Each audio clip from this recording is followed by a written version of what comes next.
ترکتکم علی المحجۃ البیضاء لیلها کنہارها کہ میں تمہیں ایک ایسی روشن چمکتی ہوئی شریعت کے اوپر چھوڑ کے جا رہا ہوں جس کی راتیں بھی دن کی طرح منور ہیں، روشن ہیں، واضح ہیں، اور لا یزیغ عنہا الا الہالک، اور رائے راست سے نہیں بھٹکے گا مگر جو ہلاک ہونے والا ہے، جو تباہ ہونے والا ہے، جو برباد ہونے والا ہے۔ تو حضرات گرامی قدر، اللہ رب العالمین نے انسان کو پیدا فرمایا اور اس کی رشد و ہدایت کے لیے انبیاء کو بھیجا، اور ہر انسان کی ایک ذمہ داری لگائی، ہر انسان کی ایک ذمہ داری ہے، اور اس کو اس کی ذمہ داری کا پورا حساب دینا پڑے گا۔ جو اس کی مسئولیت ہے اس کے بارے میں اس سے پوچھ ہوگی قیامت کے دن، اور اس سے کوئی بھی مفر نہیں، کوئی بھی چھٹکارا نہیں، کوئی بچ نہیں سکتا۔ اللہ رب العالمین نے انسان کے اوپر بے شمار نعمتیں نازل کی آسمانوں سے، بے شمار نعمتیں اگائی زمینوں سے، اور انسان کو بے شمار نعمتیں دی۔ اللہ رب العالمین فرماتے ہیں وَإِن تَعُدُّوا نِعْمَةَ اللَّهِ لَا تُحْصُوهَا، اگر تم اللہ رب العالمین کی نعمتوں کو شمار کرنا چاہو تو تم شمار نہیں کر سکتے۔ اتنی زیادہ اللہ رب العالمین کی نعمتیں ہیں اس انسان کے اوپر، اور اللہ رب العالمین کی ان عظیم نعمتوں میں سے ایک عظیم ترین نعمت اولاد ہے۔ جو لوگ اولاد سے محروم رہتے ہیں پوری زندگی، یہاں تک کہ ان کی وفات ہو جاتی ہے، ان سے جا کے پوچھئے کہ اولاد کی قدر کیا ہے، یہ کیسی نعمت ہے۔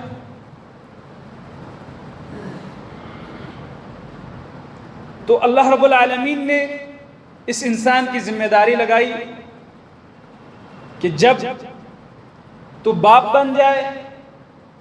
تو بحیثیت باپ تیری ایک ذمہ داری ہے کہ تم نے اپنی اولاد کی تربیت کیسے کرنی ہے۔ اللہ رب العالمین نے کافی ساری چیزیں قرآن کریم میں انبیاء کرام کے ذریعے ذکر کی، ان کی زبانی ذکر کی۔ اللہ رب العالمین قرآن کریم کے اندر ارشاد فرماتے ہیں ان اللہ یأمرکم ان تؤدوا الامانات الی اہلها، کہ اللہ رب العالمین آپ کو حکم دیتے ہیں، انسانیت کو یہ حکم دیتے ہیں کہ ان تؤدوا الامانات الی اہلها، کہ اللہ رب العالمین کی جو امانتیں ہیں، اس کی جو حقدار ہیں، ان امانتوں کی جو جس کی وہ امانت ہے، اس امانت کو اس تک پہنچایا جائے، اس امانت کو پوری طرح سے ادا کیا جائے۔ جہاں پر یہ اولاد اللہ رب العالمین کی ایک نعمت ہے، وہاں پر یہ ایک امانت بھی ہے، جس امانت کی آپ نے حفاظت کرنی ہے، جس کی آپ نے تربیت کرنی ہے، جس کو آپ نے اچھے سے اچھے معاشرے میں ڈالنا ہے، اس کا خیال رکھنا ہے۔ جہاں پہ آپ اور ہم اس کے خرچے کے لیے، کپڑے کے لیے، پلے کے لیے کوشش کرتے ہیں، اس کی پڑھائی کے لیے کوشش کرتے ہیں، وہاں پہ اس کو اچھی تربیت میں ڈالنا یہ ہماری اور آپ کی ذمہ داری ہے۔ اپنی اولاد کو برائیوں سے، فحاشی سے بچا کے رکھنا یہ ہماری اور آپ کی ذمہ داری ہے، کیونکہ نبی اکرم صلی اللہ تعالی علیہ وسلم نے ارشاد فرمایا کلکم راع وکلکم مسئول عن رعیتہ، کہ ہر ایک تم میں سے ذمہ دار ہے اور ہر ایک کو اس کی ذمہ داری کے بارے میں پوچھ ہوگی۔ اگر آپ کسی علاقے کے بڑے ہیں تو آپ کو اس علاقے کے بارے میں پوری طرح سے پوچھ ہوگی، اور اگر آپ اپنے گھر کے ذمہ دار ہیں تو آپ کو آپ کے گھر کے بارے میں ذمہ داری جو دی گئی ہے اس کے بارے میں آپ سے پوچھ ہوگی۔ باپ اپنے گھر میں اپنی اولاد اور اس کے ماتحت جتنے بھی لوگ آنے والے ہیں ان کا ذمہ دار ہے، اور اس کے بارے میں پوری طرح سے اللہ رب العالمین کے ہاں اس کو جواب دہ ہونا ہے۔ اسی طرح سے ماں بھی اپنی اولاد کی ذمہ دار ہے، اس کی مسئول ہے، اور ماں سے بھی قیامت کے دن اس کی اولاد کے بارے میں پوچھو گی۔ آج ہماری اولادیں،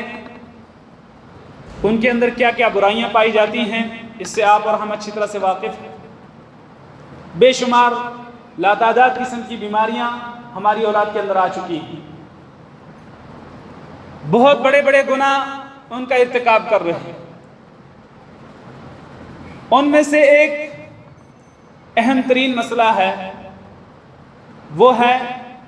ہماری نوجوان نسل، ہماری اولاد اس وقت الحاد کی طرف جا رہی ہے، لادینیت کی طرف جا رہی ہے، اور ہر کوئی اپنے طور پہ مفتی بنا پھر رہا ہے، علماء کے پاس بیٹھتے نہیں، تعلیم حاصل کرتے نہیں، قرآن و حدیث کا وہ علم جو علم نبی اکرم صلی اللہ علیہ وسلم اپنے صحابہ کو سکھا کے گئے، وہ تربیت جو نبی اکرم صلی اللہ علیہ وسلم نے صحابہ کی تھی، وہ تربیت جو صحابہ نے اپنی اولاد کی تھی، وہ تربیت ہم نے اولاد کی نہیں کی، نہ ہی اس کو ہم نے پڑھنے کی کوشش کی، جاننے کی کوشش کی، سیکھنے کی کوشش کی۔ انس بن مالک رضی اللہ تعالیٰ عنہ کی والدہ دعا کرتی ہیں کہ اے اللہ تو مجھے بچہ دے، مجھے اولاد دے، مجھے بیٹا عطا فرما، اور اس بیٹے کو میں تیرے نبی کی خدمت کے لیے وقف کر دوں گی۔ تو جب بچہ پیدا ہوتا ہے تو انس بن مالک رضی اللہ تعالیٰ عنہ ان کا نام ہوتا ہے، اور وہ اللہ کے نبی صلی اللہ علیہ وسلم کی خدمت کے لیے وقف ہو جاتے ہیں۔ 10 سال انس بن مالک رضی اللہ تعالیٰ عنہ نے نبی اکرم صلی اللہ علیہ وسلم کی خدمت کی۔ تربیت جا کے پوچھئے امام شافعی رحمہ اللہ کی والدہ سے، انہوں نے اپنی بیٹے کی تربیت کی تھی، تب امام شافعی رحمہ اللہ جیسے عظیم الشان ایک امام پیدا ہوئے، ایک دین کے خدمت گزار پیدا ہوئے۔ جا کے پوچھئے امام بخاری رحمہ اللہ کی والدہ سے، جا کے پوچھئے امام مالک رحمہ اللہ کی والدہ سے، انہوں نے اپنے بچوں کی تربیت کی تھی۔ تبھی اتنے بڑے بڑے ائمہ جنہوں نے اتنا بڑا کام کیا، جو تب سے لے کے آج تک اس طرح کا کام کوئی نہ کر سکا، اور کس قدر اللہ رب العالمین نے ان کو رفعت عطا کی، ان کو عظمتیں عطا کی۔ ایک زمانہ وہ تھا کہ وہ اپنی اولاد کو بچپن سے ہی اس چیز کی طرف لے جایا کرتے کہ علم کے حلقات میں بیٹھیں، علماء کی مجالس میں بیٹھیں، اور آج ہمارا زمانہ ہے کہ ہماری اولادیں موبائل پکڑ کے بیٹھ جاتی ہیں۔ انٹرنیٹ کا زمانہ ہے، آپ انٹرنیٹ سے استفادہ حاصل کیجئے، کوئی ممانعت نہیں، علماء ربانیین کی تقاریر کو سنیے، اس میں کوئی ممانعت نہیں ہے، لیکن کچھ لوگ ہیں، کچھ ایسے عناصر ہیں جو اس وقت انٹرنیٹ پہ مشہور ہیں، کسی بھی اپنے ایک مسئلے کی وجہ سے، جو اس کی اپنی گھڑی ہوئی بات ہوتی ہے، جو اس کا اپنا قول ہوتا ہے، یا اس کی اپنی رائے ہوتی ہے، یا اس کے ذہن کا فطور ہوتا ہے، اور وہ کیا کرتا ہے کہ اس کو انٹرنیٹ پہ آ کے، میڈیا کے سامنے آ کے لوگوں کے اندر پھیلاتا ہے، اور نوجوان نسل اس طرح کے لوگوں کو سنتی ہے جو کسی مدرسے میں نہیں پڑھے ہیں، کسی یونیورسٹی میں نہیں پڑھے ہیں، کسی عالم کے پاس نہیں بیٹھے ہیں، کسی حلقہ علم سے انہوں نے علم حاصل نہیں کیا ہے، بلکہ اپنی مرضی سے چند چیزیں یہاں سے پڑھی، چند وہاں سے پڑھی، اور پھر وہ مفتی بن گئے، بڑے بڑے عالم بن گئے، اور بیٹھ گئے بڑے بڑے فتوے دینے کے لیے ٹی وی چینلوں کے اوپر۔ اور پھر جب ہماری نوجوان نسل ان کو سنتی ہے تو اس کے بعد ان کے اندر الحاد پیدا ہوتا ہے، اپنے رب سے دوری پیدا ہوتی ہے، اپنے دین سے دوری پیدا ہوتی ہے، شریعت اسلامیہ سے دوری پیدا ہوتی ہے، جبکہ اللہ رب العالمین نے قرآن کریم کے اندر ارشاد فرمایا ان اللہ یأمرکم ان تؤدوا الامانات الی اہلہا، کہ تم اپنے امانات کو جو اس کے حقدار ہیں ان تک پہنچا دو، من و عن پہنچا دو، اس طریقے سے پہنچا دو جس طریقے سے پہنچانے کا رب کبریا نے حکم دیا ہے۔ اپنی اولاد کی وہ تربیت کرنی ہے، اس تربیت کے اندر ڈالنا، اس سانچے میں ڈالنا ہے کہ وہ اولاد آپ کو جنت میں لے جانے کا سبب بنے، نہ کہ آپ کو جہنم میں لے جانے کا سبب بنے۔ ابو سعید خدری رضی اللہ تعالیٰ عنہ ارشاد فرماتے ہیں کہ نبی اکرم صلی اللہ تعالیٰ علیہ وسلم نے ارشاد فرمایا کہ اولاد اگر کسی کے پاس 2 بیٹیاں ہیں، فرمایا کہ من کان لہ 3 بنات، جس کی 3 بیٹیاں ہیں، اور ثلاث اخوات یا 3 بہنیں ہیں، اور ابنتا یا 2 بیٹیاں ہیں، اخوتن یا اس کی 2 بہنیں ہیں، فاحسن صحبتہن، وہ ان کی تربیت اچھی کرتے ہیں، ان کی تربیت اچھی کرتے ہیں، تو کیا ہوتا ہے؟ اور وَأَتْقَى اللَّهُ فِيهِنَّ، اور ان کے بارے میں اللہ رب العالمین سے ہمیشہ ڈرتے رہتے ہیں کہ کہیں کوئی غلطی نہ ہو جائے، تو دخل الجنہ، وہ شخص جنت میں جاتا ہے۔ یعنی کہ اولاد جنت میں جانے کا ایک سبب بھی ہے، اور اولاد وہیں پہ جہنم میں جانے کا سبب بھی ہے۔ جب آپ اولاد کی اچھی تربیت کریں گے تو آپ کو یہی اولاد آپ کی جنت میں جانے کا سبب بن سکتی ہے، اور اگر اچھی تربیت نہیں ہوگی تو یاد رکھیے یہی اولاد آپ کو جہنم میں جانے کا ایک سبب بھی ہوگی۔ اللہ کے نبی صلی اللہ تعالیٰ علیہ وسلم کی حدیث مبارک ہے، صحیحین کی روایت ہے، نبی اکرم صلی اللہ علیہ وسلم نے فرمایا کل مولود یولد علی الفطرہ، ہر پیدا ہونے والا بچہ فطرت پہ پیدا ہوتا ہے، ہر پیدا ہونے والا بچہ فطرت پہ پیدا ہوتا ہے، اور پھر اس کے بعد فَأَبَوَاهُ، اس کے والدین، اس کا باپ کیا کرتا ہے؟ يُحَوِّدَانِهِ او يُنَصِّرَانِهِ او يُمَجِّسَانِهِ، اس کو وہ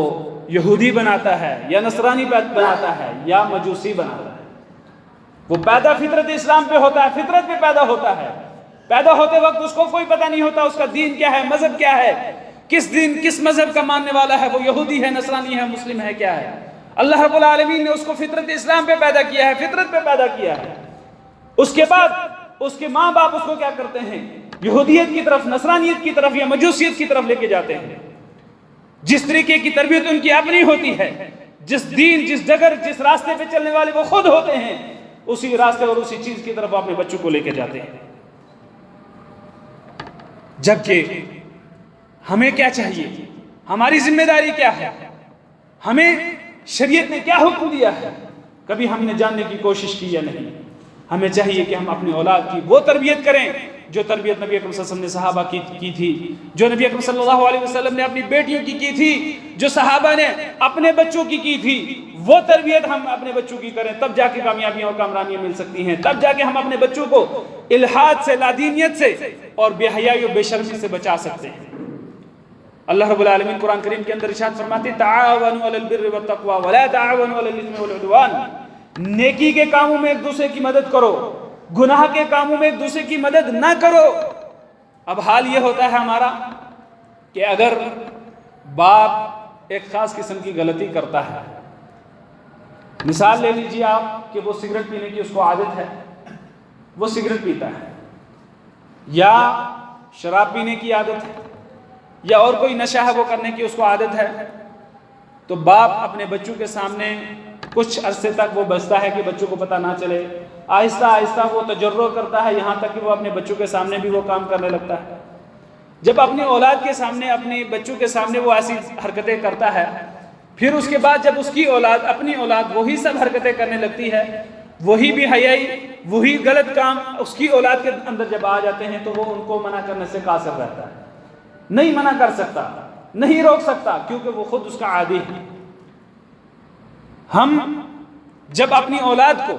برائیوں سے بچانا چاہتے ہیں تو سب سے پہلے اپنے آپ کو بچانا ہے۔ کیوں؟ کیونکہ اللہ رب العالمین قرآن کریم کے اندر ارشاد فرماتے ہیں یا ایھا الذین آمنوا قوا انفسکم واہلیکم نارا وقودھا الناس والحجارہ، کہ اے ایمان والو، جن لوگوں کے اوپر قرآن نازل ہوا ہے، جن کو یہ شریعت دی گئی ہے، کیونکہ یہ مومنوں سے خطاب ہے، یہ عام لوگوں سے خطاب نہیں ہے، اس سے مخاطب صرف ایمان والے ہیں۔ اللہ رب العالمین فرماتے ہیں یا ایھا الذین آمنوا، اے ایمان والو۔ پوری کائنات کے لوگوں سے اگر خطاب ہوتا تو رب کبریات یا ایھا الناس کہتے، لیکن اللہ رب العالمین نے یہاں پہ فرمایا یا ایھا الذین آمنوا، اے ایمان والو، قوا انفسکم واہلیکم نارا، اپنے آپ کو بچاؤ اور اپنے اہل و عیال کو بچاؤ، کس سے؟ جہنم کی آگ سے۔ وقودھا الناس والحجارہ، جس آگ کا ایندھن لوگ اور پتھر ہیں۔ پھر دوسری جگہ فرمایا اعدت للکافرین، جو کافروں کے لیے تیار کی گئی ہے۔ اپنے آپ کو بچانا ہے، اپنے اہل و عیال کو بچانا ہے، اپنے بچوں کو بچانا ہے، اپنی اولاد کو بچانا ہے، کس طریقے سے؟ ان کی اچھی تربیت کر کے، ان کو دینی معاشرے کے اندر ڈال کے، دینی سانچے میں ڈال کے، ان کو ان تمام کاموں سے بچا کے ان کی وہ صحیح تربیت کرنی ہے جو تربیت صحابہ کرتے رہے، وہ تربیت جو اس بچے کو جنت میں لے جانے کا سبب بنے، وہ تربیت جو اس کو قرآن کے نزدیک لے جائے، حدیث کے نزدیک لے جائے، اللہ رب العالمین کے نزدیک لے جائے، اللہ رب العالمین کو پہچاننے کی، جاننے کی توفیق عطا کرے، وہ تربیت جو اسلام کو جاننے کی کوشش کرے، وہ تربیت جس تربیت کے بعد وہ بچہ عالم دین بنتا ہے، عالم ربانیین میں سے بن جاتا ہے، وہ بچہ قرآن کا عالم ہوتا ہے، حدیث کا عالم ہوتا ہے، لوگوں کی ہدایت اور فلاح و بہبود کا سبب بن جاتا ہے۔ جب آپ اچھی تربیت نہیں کرتے، جب بچوں کی اچھی تربیت نہیں ہوتی تو وہ بچے ماں باپ کے بھی نافرمان ہوتے ہیں، وہ بچے ماں باپ کی بھی نافرمان ہوتے ہیں، ماں باپ کو گالیاں دیتے ہیں۔ آج اولڈ ہوم بن گئے، کتنے سارے اولڈ ہوم ہیں، ماں باپ کو گھر سے نکال دیا جاتا ہے، بوڑھے ماں باپ ہیں اور جوان بیٹے نے شادی کی، اپنی بیوی کو لے کے الگ ہو گیا، ماں باپ کو اسی طرح سے ڈال دیا، چھوڑ دیا، کوئی ان کو پوچھنے والا نہیں، دیکھنے والا نہیں ہے۔ ماں باپ کا قتل ہو رہا ہے، کہیں ماں باپ کا قتل ہو رہا ہے، گھر بنایا عالی شان قسم کا، خود اور اپنے بچوں کے ساتھ اس میں رہ رہا ہے، لیکن ماں باپ کو ایک الگ سے کونے میں آؤٹ ہاؤس بنا دیا، اس کے اندر لے کے ڈال دیا۔ ماں باپ جن کا مقام رب کبریا نے قرآن کریم میں بیان فرمایا تھا وَلَا تَقُلْ لَهُمَا اُفٍّ، اف تک ان کو نہ کہیں، فرمایا وَاحْفِظْ لَهُمَا جَنَاحَ الذُّلِّ مِنَ الرَّحْمَةِ، ان کے لیے اپنے بازو پھیلا دیں رحمت کے ساتھ۔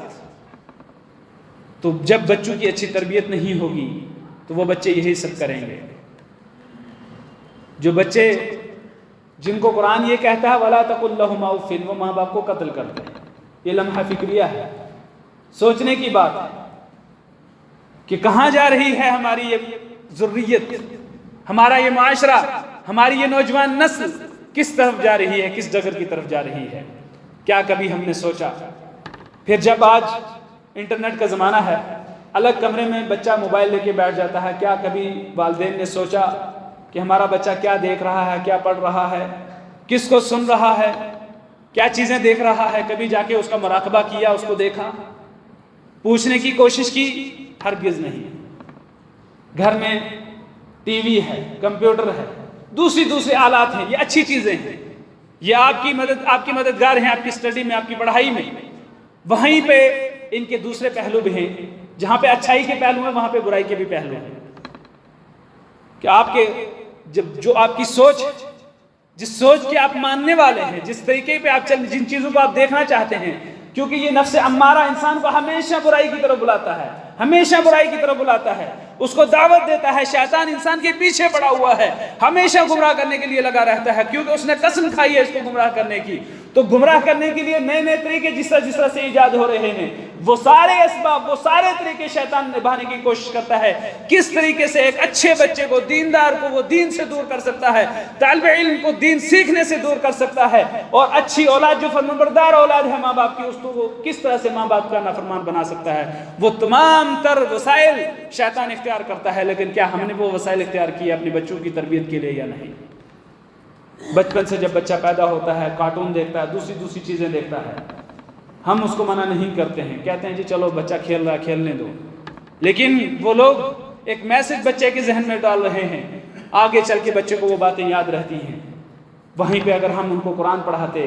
حدیث پڑھاتے، عالم دین بناتے، کسی عالم کے پاس بٹھا دیتے، حافظ قرآن ہو جاتا، عالم دین ہو جاتا، لیکن آج وہ نہیں ہو رہا۔ ہم دنیاوی تعلیم کو جتنی توجہ دیتے ہیں، کاش کی اتنی توجہ ہم دینی تعلیم کو دیتے، تو آج جو الہاد اپنے بچوں کے اندر ہم دیکھ رہے ہیں وہ الہاد نہ آتا، رب سے دوری نہ آتی۔ یہاں تک کہ ایک آدمی نے بات کرتے ہوئے اتنی بڑی بات کہہ دی کہ اگر اللہ رب العالمین موجود ہے تو وہ اس کورونا کو ختم کر دے، اگر تمہارا رب موجود ہے جس اللہ کو تم مانتے ہو۔ کتنی بڑی بات ہے، کتنی بڑی بات ہے، آسمان نیچے گر جائے، زمین پھٹ پڑے کہ اس طریقے کی بات ایک مسلمان سوچے جو اپنے آپ کو مسلمان کہتا ہے۔ جو اپنے آپ کو مسلمان کہتا ہے، کلمہ لا الہ الا اللہ محمد رسول اللہ پڑھتا ہے، دم بڑھتا ہے مسلمان ہونے کا، اور اس کے بعد اتنی بڑی بات وہ کہتا ہے، کہتے ہیں کہ اگر اللہ رب العالمین موجود ہے تو وہ کرونا کو ختم کر دے. کرونا ختم نہیں ہوا تو اس کا مطلب یہ ہے کہ اللہ ہی نہیں ہے. نعوذ باللہ من ذالک، نعوذ باللہ من ذالک. میرے بھائی اور بزرگوں، دوستو، یہ اولاد جہاں پہ اللہ کی نعمت ہے، وہاں پہ یہ اولاد ہمارے لیے فتنہ ہے، آزمائش ہے.